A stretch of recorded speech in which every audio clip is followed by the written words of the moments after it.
So since अभी आपके जितने भी सेशंस आए उसमें यही है कि आगे आने वाला फ्यूचर बहुत ही अनप्रिडिक्टेबल होने वाला है। तो I am 20 year old and I want to do my business, I want to be an entrepreneur. तो हमारे लिए कौन कौन सी ऐसी फील्ड्स हैं जो ओपन है जिसमें हम अभी कुछ करेंगे तो आने वाले 5-10 साल में उसका बहुत अच्छा स्कोप हो सकता है? I wanted to more know. इससे पहले कि मैं बताऊं कि भाई क्या करियर आप लोगों को चूज करना चाहिए, आपके हिसाब से आपको क्या लगता है कौन से ऐसे करियर्स हैं जो आने वाले टाइम में जिसमें ग्रोथ ज़्यादा हो सकती है? तो मुझे लगता है कि रेस्टोरेंट ओपन करना चाहिए, क्योंकि रेस्टोरेंट कभी बंद नहीं होगा और इंसान खाना कभी मतलब खाएगा, छोड़ेगा नहीं खाना खाना। रेस्टोरेंट जिसकी आप बात कर रहे हो, that is the most risky business in the entire world. मतलब जितने रेस्टोरेंट्स खुलते हैं उसमें से 90% से ज़्यादा 1 साल के अंदर अंदर बंद हो जाते हैं। लोग खाना खाएंगे इसका मतलब ये नहीं है कि रेस्टोरेंट का बिजनेस चल जाएगा, दो अलग अलग चीज़ें हैं। And why are you saying restaurant? क्योंकि अगर मेरे सेशंस को ध्यान से देखा है तो इसका मतलब क्या है कि एक बहुत बड़ी क्राइसिस आने वाली है।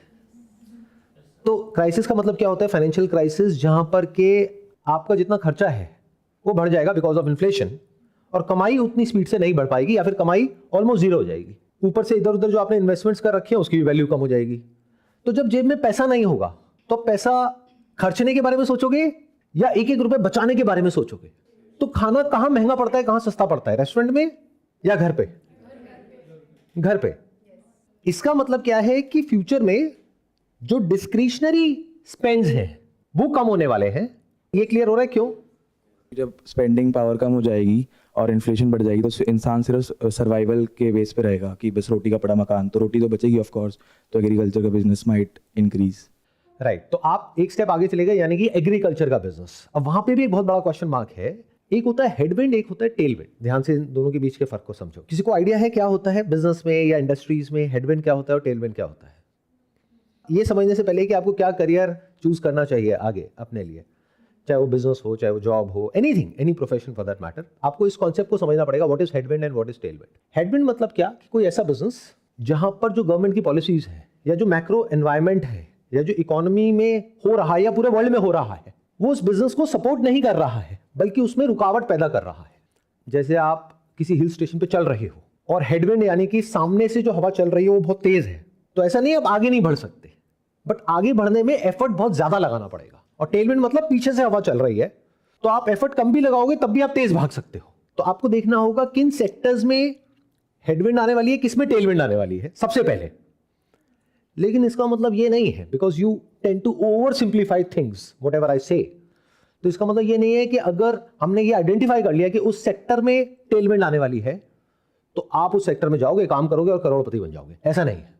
उसमें भी बहुत सारे लोग सक्सेसफुल होंगे और फेल होंगे, उसमें भी कंपटीशन है, जैसे कि उधर दूसरी जगह पे कंपटीशन है, लेकिन कंपैरेटिवली कम एफर्ट में सक्सेस मिलने के चांसेस, प्रोबेबिलिटी वहां पर ज्यादा है, श्योरिटी कहीं भी नहीं है।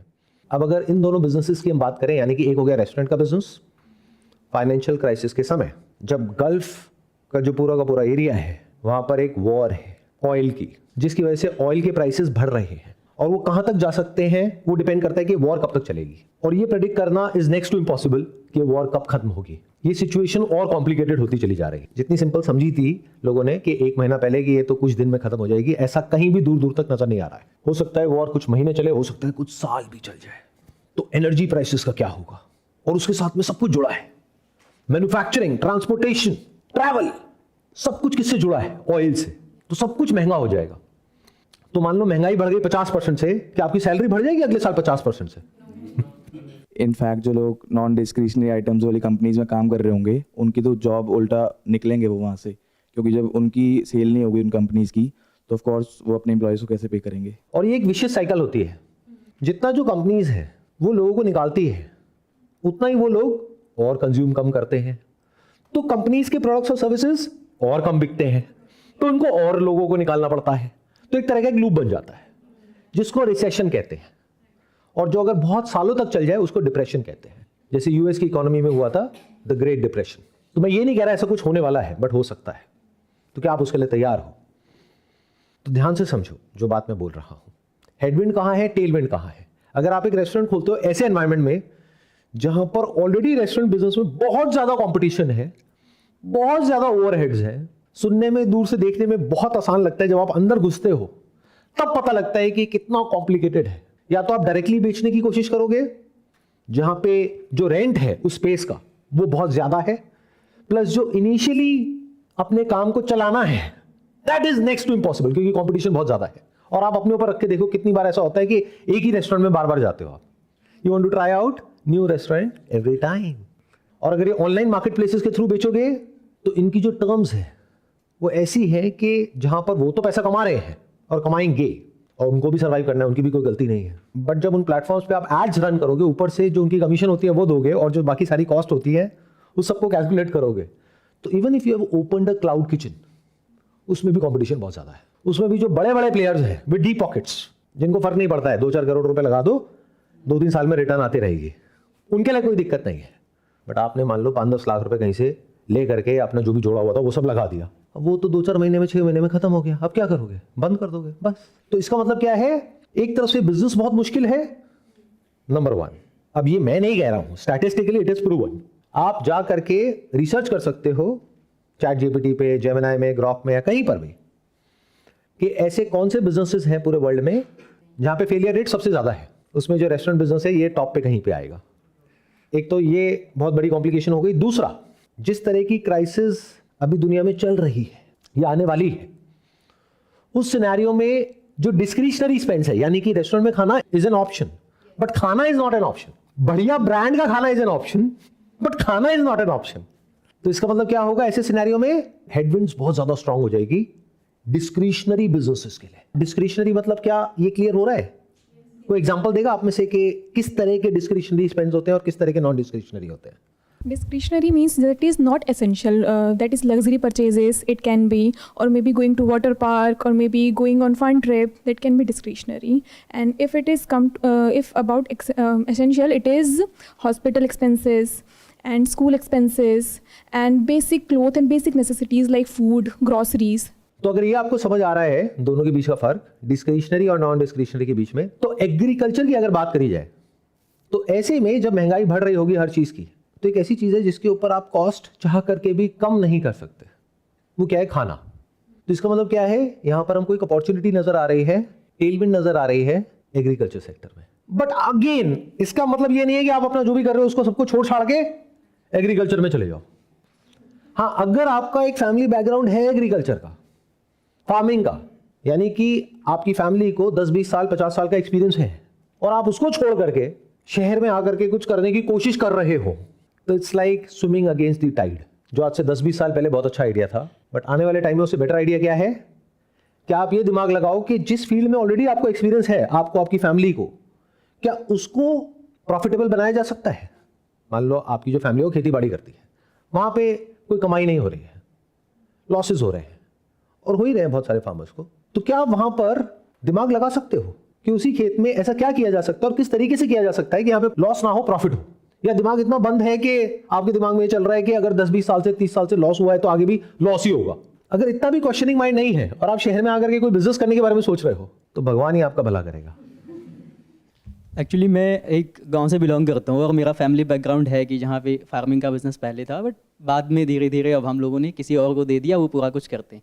बट अगर वहाँ पे हम बात करें तो प्रॉपर इंफ्रास्ट्रक्चर ना होने की वजह से जो भी होती है फसल ना, तो वो चीज़ें अगर हम सिटी तक लेके जाते हैं तो इतना ज़्यादा प्रॉपर इंफ्रास्ट्रक्चर नहीं है, जिसके चक्कर में जो है वहीं पे कुछ ना कुछ उसका करना पड़ता है, तो वो कम रेट पे बेचो या कुछ भी करो तो लॉसेज होते हैं उसमें, तो उतना बेहतर रेट नहीं मिल पाता, जिसकी वजह से फार्मिंग हम लोगों ने छोड़ दी।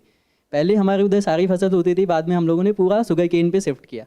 बट ऐसे भी हैं कुछ मिल्स हैं जो पैसा देती हैं, कुछ 1 साल बाद देती है, कुछ 2 साल बाद देती है, तो कहीं चीनी ले जाओ आप, पैसा हम नहीं दे पाएंगे। तो ऐसी चीज़ों की वजह से हम लोगों ने खेती पूरी बंद कर दी।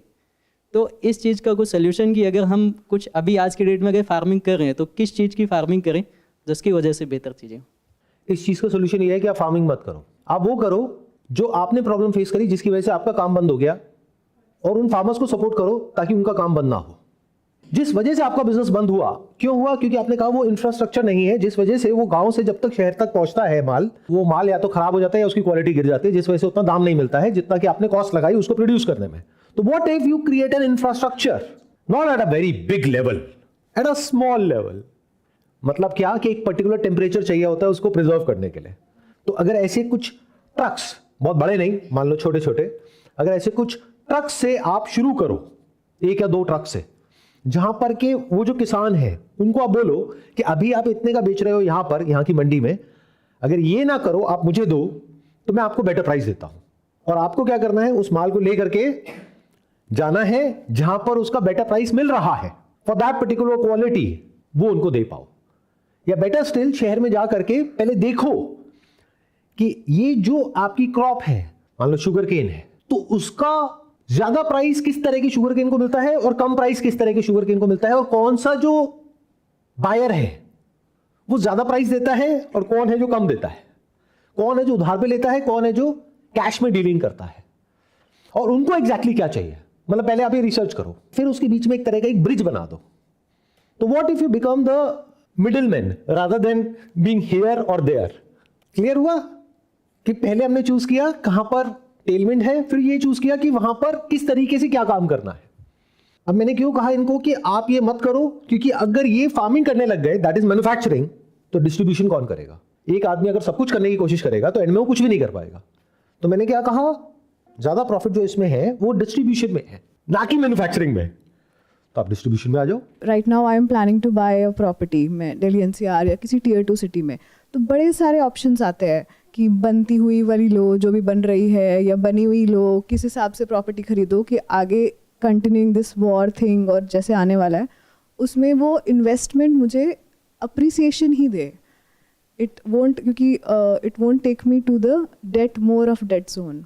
तो आपका क्वेश्चन क्या है कि वो प्रॉपर्टी लेनी चाहिए नहीं लेनी चाहिए, व्हाट इज योर क्वेश्चन। मतलब रियल एस्टेट में इस पॉइंट पे इन्वेस्ट करना चाहिए कि नहीं करना चाहिए। मेरे स्टैंड पॉइंट से देखोगे तो अभी ये सही टाइम नहीं है। ये एक बबल है जो आज नहीं तो कल क्रैश करेगा। मतलब आपको ये अपॉर्चुनिटी मिलेगी बट अभी उसका सही टाइम नहीं है। मतलब अगर मैं आपकी जगह होऊंगा तो अभी कुछ टाइम मैं ऐसी कोई इन्वेस्टमेंट नहीं करूंगा, और जब वो सही समय आएगा, यानी वो प्रॉपर्टी जो अभी आप ले रहे हो, मान लो 2 करोड़ की, वो रह जाती है 1 करोड़ की।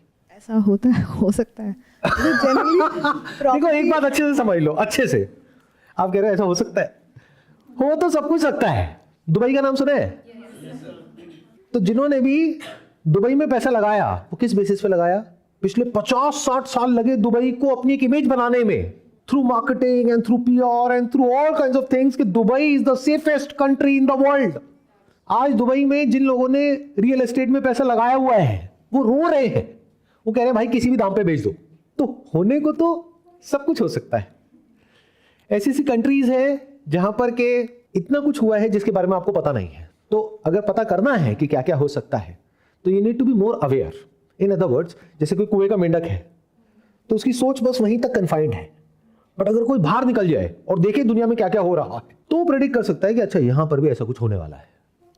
तो करियर को अगर आपको चूज करना है, फिर आप चाहे 20 साल के हो, 25 साल के हो, चाहे आपको अपने करियर को स्विच करना है, तो कैसा करियर चूज करें जहां पर के टेलविंड्स हो, यानी कि नॉन डिस्क्रिशनरी हो, जिसमें अब क्या क्या सेक्टर्स आ जाते हैं। सिर्फ फार्मिंग नहीं आता है, it is just one of the thousands of sectors which are there, अगर दिमाग खुला है तो। फार्मिंग के अलावा और क्या आ जाता है? Health care. Is it discretionary और नॉन डिस्क्रिशनरी? Non discretionary. तो हेल्थ केयर में एक बहुत बड़ी अपॉर्चुनिटी है आने वाले टाइम में। कहां पर? अफोर्डेबल हेल्थ केयर, या फिर बहुत ही लग्जूरियस हेल्थ केयर, या फिर मेडिकल टूरिज्म। बिग अपॉर्चुनिटी, क्योंकि ये जो महंगाई है, आप लोग जब मेरी बातें सुनते हो तो आप कहां तक सोचते हो? आप इंडिया तक सोचते हो। मैं बात कर रहा हूं ग्लोबल लेवल पे। ये जो क्रूड ऑयल के प्राइस बढ़ रहे हैं सिर्फ इंडिया में नहीं बढ़ रहे हैं। इनफैक्ट इंडिया में तो अभी बढ़े नहीं है क्योंकि इलेक्शन आने वाले हैं। थोड़े टाइम बाद बढ़ेंगे, ऑब्वियस है। नहीं तो क्या रीजन है क्यों नहीं बढ़ा? बाकी सारी कंट्रीज में बढ़ गए, हमारे आसपास की जितनी कंट्रीज हैं पूरी दुनिया में बढ़ गए, इंडिया में क्यों नहीं बढ़ रहे? उसको आर्टिफिशियली अभी रोक के रखा हुआ है, बट कब तक रोक पाएंगे? एनी हाउ, तो ये जो ईरान वॉर है इसका असर डायरेक्टली आ रहा है ऑयल पे, यानी कि एनर्जी पे। एनर्जी चाहिए पूरी दुनिया को, तो पूरी दुनिया में इन्फ्लेशन आने वाला है। तो महंगाई सिर्फ यहां पे नहीं बढ़ने वाली, हर जगह बढ़ने वाली है। तो वेस्टर्न कंट्रीज जहां पर के हेल्थ केयर ऑलरेडी बहुत महंगा है, वो और महंगा हो जाएगा।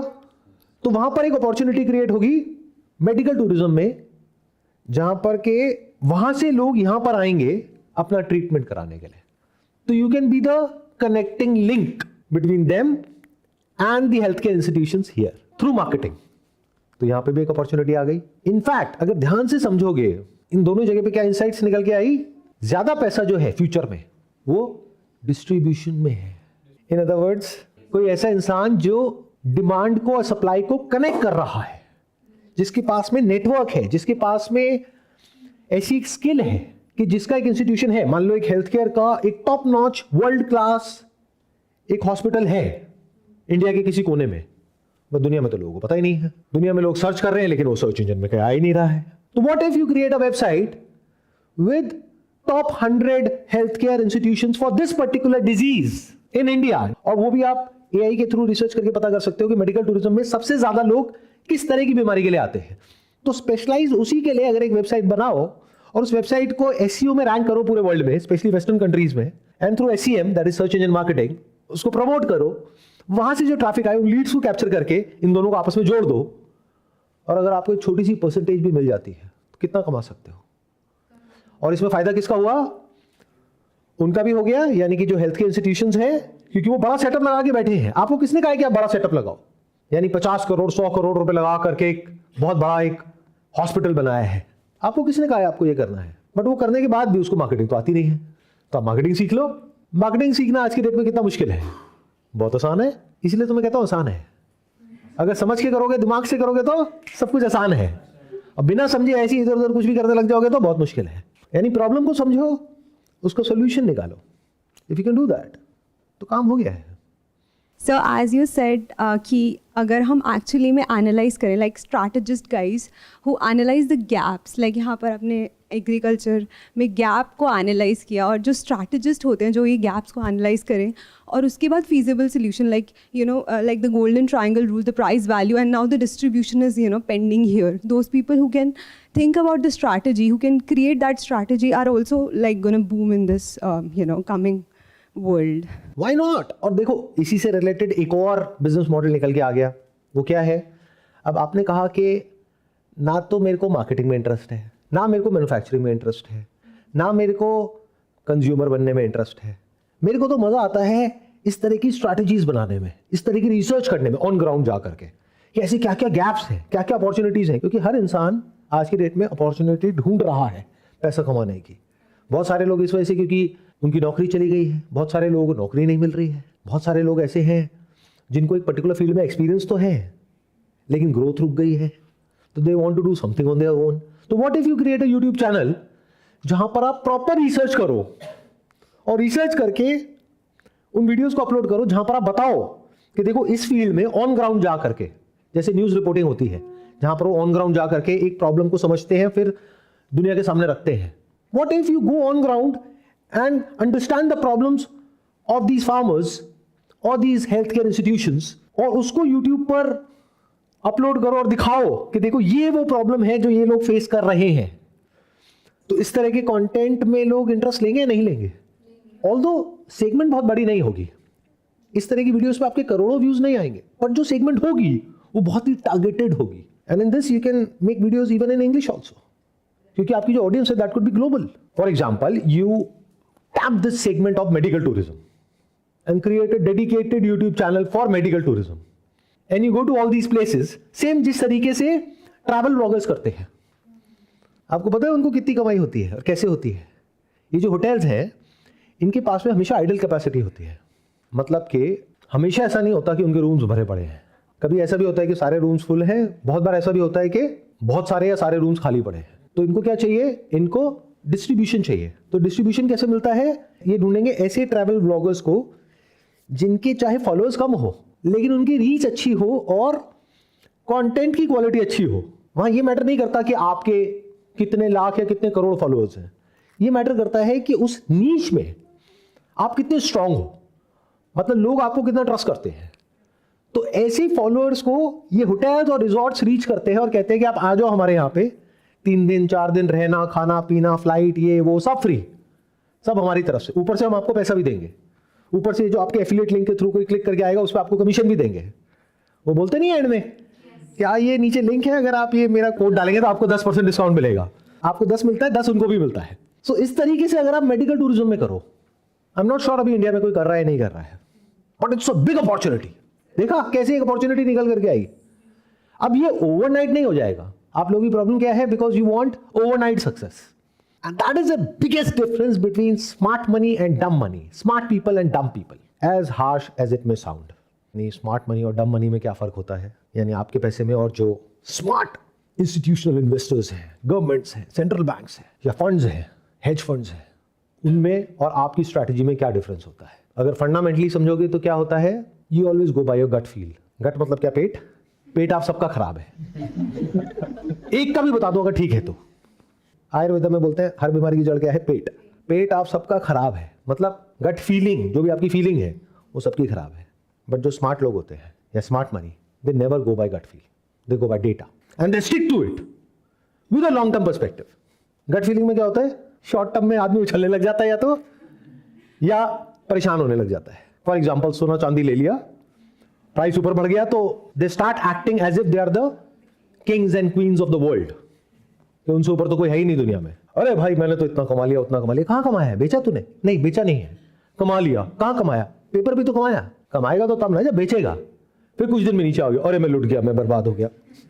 अरे बंधु पहले देखता तूने कितने का खरीदा और कितने का आज है, उसके बेस पे बोलना। लिया 100 रुपए का, बट उसकी जो वैल्यू है मार्केट में वो पहुंच गई 200 रुपए।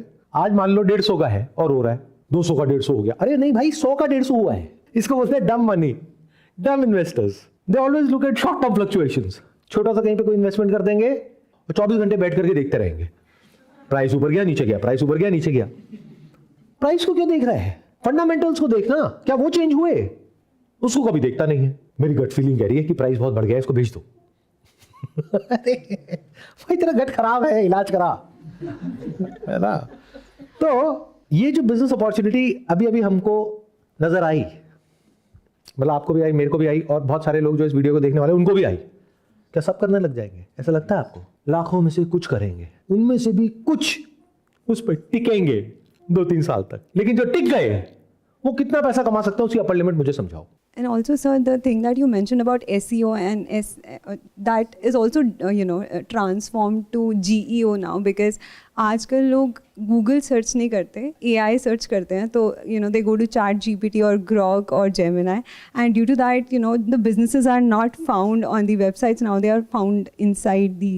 Exactly. You can call it AI optimization. You can call it AI marketing. In fact, you can start a new agency by the name of AI marketing. SEO के ऊपर देखो कितनी सारी कंपनीज बनी हैं जो कहती है कि आपकी वेबसाइट को हम ऑप्टिमाइज करेंगे फॉर सर्च इंजन्स। आज सर्च इंजन को यूज कौन कर रहा है? सब तो चैट जीपीटी को और ऐसे जो और प्लेटफॉर्म है उसको यूज कर रहे हैं। उसके लिए क्या आपकी वेबसाइट ऑप्टिमाइज है? नहीं। तो उसको आप ऑप्टिमाइज करोगे, जो अभी कोई कर ही नहीं रहा है।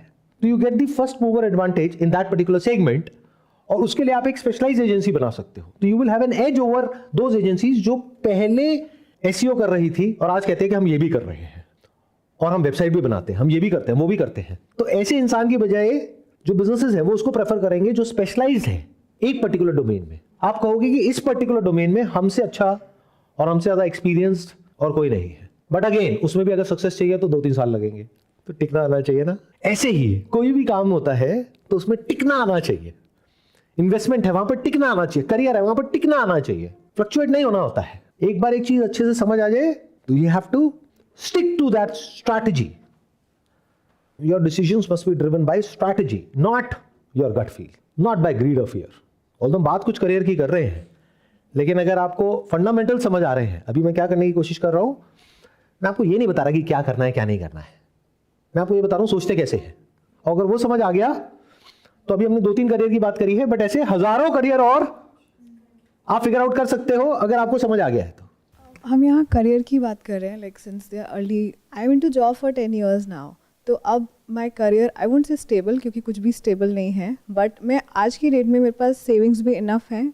अब मैं चाह रही हूँ कि मैं किसी स्किल डेवलप करने में इन्वेस्ट करूँ, या मैं उसमें कोई अपने एसेट्स क्रिएट करूँ जो after 10 years down the lane जो मुझे रिटर्न दे पाए। मैं उस स्टेज पे हूँ। So I can invest learning something new also, maybe to my field, or anything which we are discussing right now, or probably investing into some assets. तो आपका अभी क्या बैकग्राउंड है, अभी आप क्या करते हैं? मैं बाय क्वालिफिकेशन तो सीए हूँ। तो सीए से रिलेटेड आप ये देख सकते हैं कि एआई का उसमें क्या रोल है, क्योंकि 2 तरह के लोग हैं दुनिया में। एक वो जब भी कुछ नया आता है तो they always go in denial mode, AI तो ये नहीं कर सकता, एआई तो वो नहीं कर सकता जो सीए कर सकता है। दूसरे तरह के लोग कौन से होते हैं?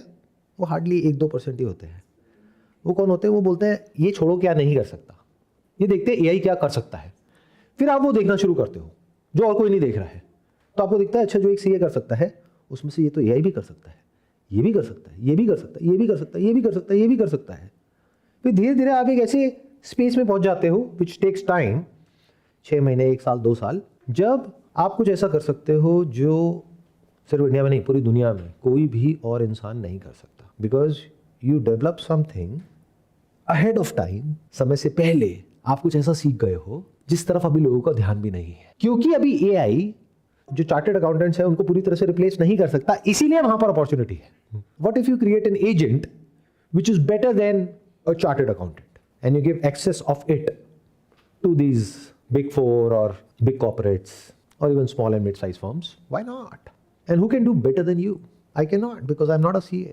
Sir, my question is, why do you prefer silver over agriculture fertile land? I never prefer that. किसने कहा कि मैं नहीं prefer sir, करता हूँ? I was just doubtful that क्योंकि मेरा कोई फार्मिंग में एक्सपीरियंस नहीं है ना, मैं एग्रीकल्चर लैंड लेके क्या करूंगा?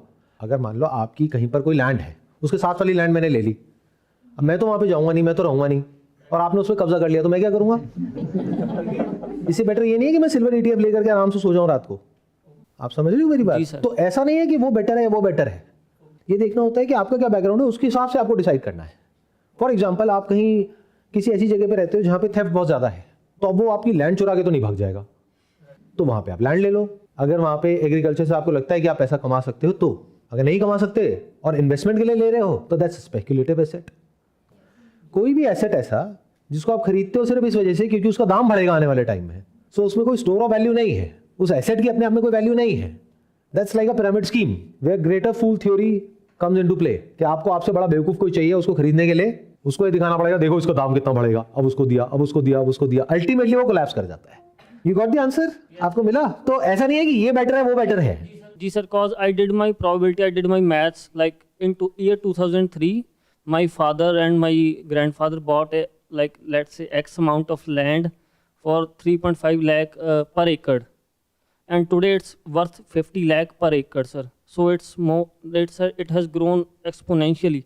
Although it's a hyperinflation nowadays, but it has grown exponentially. Moreover, it has given a, let's say, a lease, whatever called rental yield also, sir. ध्यान से समझना, आप लोग किस तरीके से सोचते हो, आप पास्ट के बेस पे सोचते हो। जरूरी नहीं है जो पास्ट में हुआ वही फ्यूचर में भी होने वाला है। पास्ट में पिछले 20-25 सालों में जो रियल एस्टेट है वो बहुत तेजी से बढ़ा है। जो आप कह रहे हो उसकी वैल्यू बढ़ गई 15 से 20 गुना, लेकिन इसका मतलब ये नहीं है कि अगले 10-20 साल में भी उसकी वैल्यू 10-15 गुना या 20 गुना बढ़ जाएगी। हो सकता है 10 गुना कम हो जाए। क्या उसके लिए आप तैयार हो? इफ यू से नो, तो you are in a speculative asset, that is not land. दोनों फर्क देख पा रहे हो? But if you are buying land, क्योंकि उसकी जो प्रोडक्टिविटी है वो बहुत अच्छी है और वहां पर कुछ ऐसा उगाया जा सकता है जिसकी वैल्यू बहुत ज्यादा है। जैसे लैंड भी सब एक जैसी नहीं होती है, कोई ज्यादा फर्टाइल होती है, कोई कम होती है, कोई बैरन होती है। तो आपने वो लैंड खरीदी क्योंकि वो बहुत ज्यादा फर्टाइल है इस वजह से, या इस वजह से क्योंकि वो मेन रोड पे है। आप समझ रहे हो मेरी बात? तो वो अपने आप से पूछो, if you are buying land क्योंकि पास्ट में उसका दाम बढ़ा और फ्यूचर में भी बढ़ने वाला है, तो आप उस स्पेक्युलेटिव बबल का हिस्सा हो जहां पर आप खुद को बहुत अमीर समझ रहे हो, लेकिन गरीब होने में ज्यादा टाइम नहीं लगेगा। क्यों? क्योंकि इंट्रिंसिकली आपको देखना पड़ेगा कि उस लैंड की क्या वैल्यू है। जैसे आपने एक ऐसी लैंड ले रखी है जो कि फर्टाइल नहीं है और सिर्फ इन्वेस्टमेंट के लिए, क्यों? क्योंकि वहां पे सब लोग ले रहे थे, आपने भी ले ली और वो बढ़ गई, तो आपने जो पैसा कमाया उसको भी और लगा दिया और ले ली, फिर और लगा दिया, फिर और लगा दिया, फिर लोन भी ले लिया, फिर यहां से भी ले लिया, वहां भी लगा दिया, अपने घर वालों का भी लगवा दिया। तो ये क्या है? ये एक बबल है, स्पेक्युलेटिव बबल, क्योंकि उस लैंड की इंट्रिंसिकली कोई वैल्यू नहीं है। बट मान लो वो जो लैंड है वो किसी तरह की ऐसी इंडस्ट्रीज के लिए यूज हो सकती है जो फार्मिंग के लिए ना सही, लेकिन इंडस्ट्रियल पर्पसेस के लिए, वेयर हाउसेस के लिए, या कोल्ड स्टोरेज के लिए, या किसी और चीज के लिए वो यूज हो सकती है, और उस वजह से उसकी वैल्यू है। मतलब वो लैंड की अपने आप में एक वैल्यू है, नॉट जो मार्केट बोल रहा है, क्योंकि मार्केट तो ऊपर नीचे होता रहता है।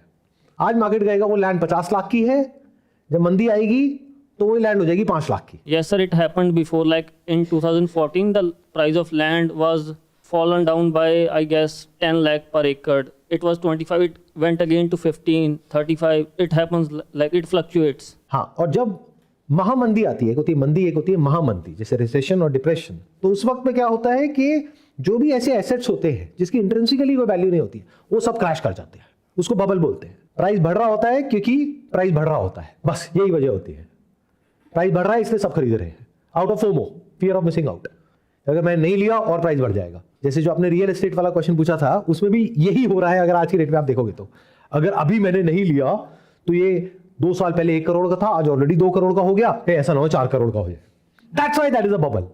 आपको ये देखना है ऐसे कितने लोग हैं जो 2 करोड़ का वो खरीदने का अफोर्ड कर सकते हैं आने वाले 2 साल बाद या 5 साल बाद। उससे आपको क्लैरिटी आएगी कि ऐसे बहुत कम लोग हैं। 2 करोड़ का खरीदने के लिए उसकी EMI आएगी 2 लाख रुपए महीना। अब ऐसे कितने लोग हैं जो महीने का 5-10 लाख रुपए कमा रहे हैं जो 2 लाख की EMI भर सके, और 2 करोड़ में भी कोई बहुत अच्छा फ्लैट नहीं मिलने वाला है। 5-10 करोड़ से कम कुछ है ही नहीं दिल्ली NCR में, अगर ढंग का आप लेने जाओगे तो 10 करोड़ का फ्लैट कितने लोग खरीदेंगे? That's why that is a bubble. और 10 करोड़ का क्यों बिक रहा है? क्योंकि न्यूज में आ जाता है कि ये फ्लैट बिक गया 100 करोड़ का, अब ये बिक गया 150 करोड़ का, अब ये बिक गया 200 करोड़ का। तो अरे जब वो 200 करोड़ का बिक गया तो 10 करोड़ क्या होता है? It's like lottery. जैसे इंडिया की पॉपुलेशन है 150 करोड़, उसमें से किसी एक की लॉटरी लग गई 100 करोड़ की। अब आप कह रहे हो देखो उसकी लग सकती है, तो आपकी नहीं लग सकती? नहीं लग सकती, क्योंकि 150 करोड़ में से एक की लग सकती है 100 करोड़ की। सबकी लग गई तो वो लॉटरी टिकट की जो कंपनी है वो बंद हो जाएगी। बट आम जनता इतना दिमाग नहीं लगाती है, वो बस भेड़ बकरे की तरह पीछे भागती रहती है। इस वजह से एंड में वो फंस जाती है। तो फाइनेंशियल प्लानिंग का जो एसेंस है वो ये है कि पहले लेवल पे अपनी स्किल पे इन्वेस्ट करो। अगर मैं स्टेप बाय स्टेप बताऊं, अब आपको देखना है आप किस कैटेगरी में हो, किस लेवल पर हो। सबसे पहले अपनी स्किल पे इन्वेस्ट करो, सबसे ज़्यादा रिटर्न्स वहाँ पर है। अपनी स्किल को ऐसा बना लो, खुद को ऐसा बना लो कि आप पैसा कमा सको। फिर दूसरा स्टेप आता है कि वो जो पैसा कमाया उसको बचाओ, ये नहीं कि सारा खर्च दो। फिर आता है कि वो जो बचाया उसको इस तरीके से इन्वेस्ट करो कि उस पैसे से पैसा आए, फिर वो जो पैसे से पैसा आ रहा है उसको खर्चो। सर आप में कौन सी स्किल्स थी जो मतलब यूट्यूब में टॉप लीडर आपको बनाया जिसने? और सर ये आज के ज़माने में मतलब मस्ट है कि होना स्किल्स, क्योंकि हमने देख रखा है कि बहुत सारी स्किल्स होती हैं लोगों के पास, तब भी वो लिंक्डइन में अनएम्प्लॉयड रहते हैं। It's a very good point. मेरे पास में कौन सी स्किल्स थी? ऊपर ऊपर से देखने में लगेगा मेरे पास में फोटोग्राफी नाम की एक स्किल थी, विच इज़ नॉट ट्रू, क्योंकि वो स्किल उस वक्त इंडिया में हज़ारों लोगों के पास और भी थी। तो मेरे पास में एक ऐसी स्किल थी उस वक्त जो और किसी के पास में नहीं थी, that was marketing. I knew something about marketing which includes but not limited to advertising and sales, जो और किसी को नहीं पता था। ये सबसे बड़ा सीक्रेट था मेरी सक्सेस का, ये सबसे बड़ी स्किल थी मेरी उस समय पर। और ये स्किल जितनी उस टाइम पे रेलेवेंट थी उतनी ही आज भी रेलेवेंट है। When I talk to my son and daughter और वो मुझसे पूछते हैं कि आगे क्या करना चाहिए, मैंने कहा जो भी करना है करो, बट सेल्स और मार्केटिंग को you can not take it for granted. There are lot of people in this world who know how to build a product और अ सर्विस, यानी कि उनके पास में स्किल है but they don't know how to market it. तो if you know how to market it तो आपको product बनाने की भी जरूरत नहीं, क्योंकि प्रोडक्ट बना करके लाखों लोग बैठे हैं। आज की डेट में बिजनेस में अपना कुछ करना और उसमें पैसा कमाना, if you understand what I am talking about, जो अभी आप नहीं समझते हो, यानी कि मार्केटिंग क्या होती है और आज के टाइम में मार्केटिंग क्या है, अगर ये आप समझ जाओ तो आप कितना पैसा कमा सकते हो, कितनी जल्दी कमा सकते हो, उसकी कोई अपर लिमिट नहीं है।